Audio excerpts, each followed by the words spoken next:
Mahalaan, sisikapin daw hong ipantay ang presyo ng bigas sa merkado dun ho sa presyo sa kadiwa. Kasi alam natin, partner, di ba? Ino-offer ng mas mura yung mga bigas ho natin sa kadiwa. Meron silang mga Rice for All program, ganun.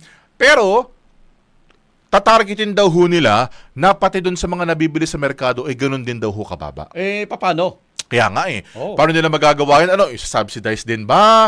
'Di ba? Pero kasi 'di ba ang lagi natin sinasabi yung long-term na solution, yung suporta sa mga magsasaka. Pero tingnan natin, baka may ibang paraan na sinabi ho yung gobyerno ho Di ba dyan. hirap nga doon sa compliance sa MSRP? Di ba? Tapos ngayon, ibababa pa. Kaya nga. Nang walang intervention ng gobyerno. Baka naman may intervention. Oo. Anong klaseng intervention? Anong paraan yung kanilang gagawin dyan? Curious ako doon. Brigada Mars, i-brigada mo! Brigada Live Report.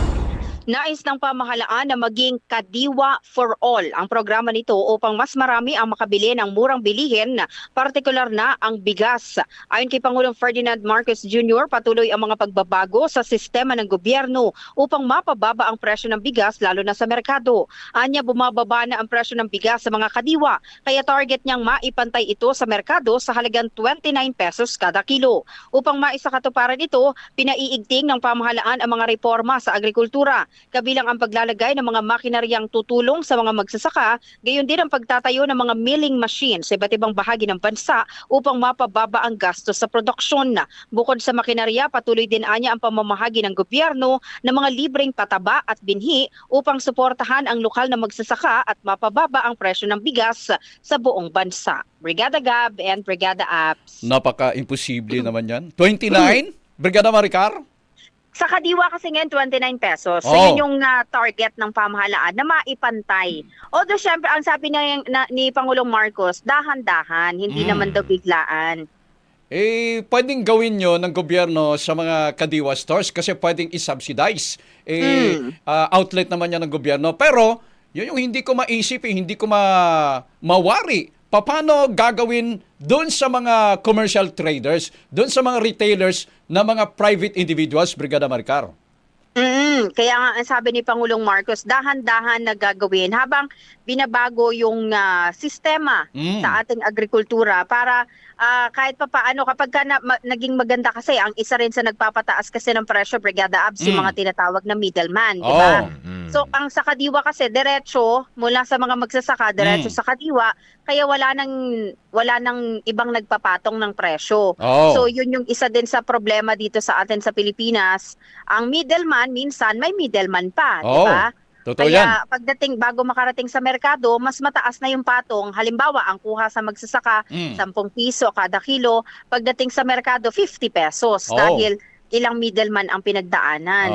May mga binanggit naman doon sa report mo kanina, Brigada Maricar, yung mechanization ng mga post-harvest facilities, yung pagsasaayos ng mga, syempre, ng mga infrastruktura. Pero walang binanggit tungkol doon sa effort para maibaba yung presyo ng farm inputs, yung chemical, yung abono, iba pang mga gamit ng ating mga magsasaka. Walang binanggit na gano'n. Alam mo, malaking factor doon sa pagmahal ng presyo ng bigas, yung mataas na presyo ng mga farm inputs. Totoo, lalo na pagdating sa abono. Pero ngayon, kasi yung mga, lalo na yung mga magsasaka na nakaregister sa Department of Agriculture, binibigyan din sila ng libreng abono, Brigada Abs, at saka Brigadang Binhi.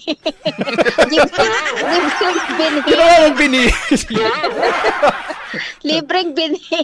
Libreng binhi yun. At yung kung maalala ko lang, ng mga nakalipas, may nabanggit si Pangulong Marcos na pagsisikapan din ng pamahalaan na makapag-produce tayo ng sarili nating abono. Kasi nga dahil ngayon nag-aangkat tayo lalo na sa Ukraine, 'di ba?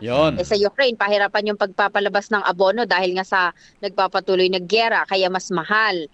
So syempre pagka meron na tayo local na abono, Brigada Abs, mas mababa ang presyo noon. Yun, sana sinama niyo yan sa mga plano, Brigada Maricar. At saka tutuhanin yung mga plano. Yun yung sabi ko kanina, napaka-imposible naman. Hanggat hindi binababa yung presyo ng abono at mga kemikal, hindi mangyayari kahit sinasabi pa na dahan-dahan. Oo, at saka kapag hindi talaga sinimulan doon, hindi talaga maibababa ang presyo ng bigas agad-agad. Sige.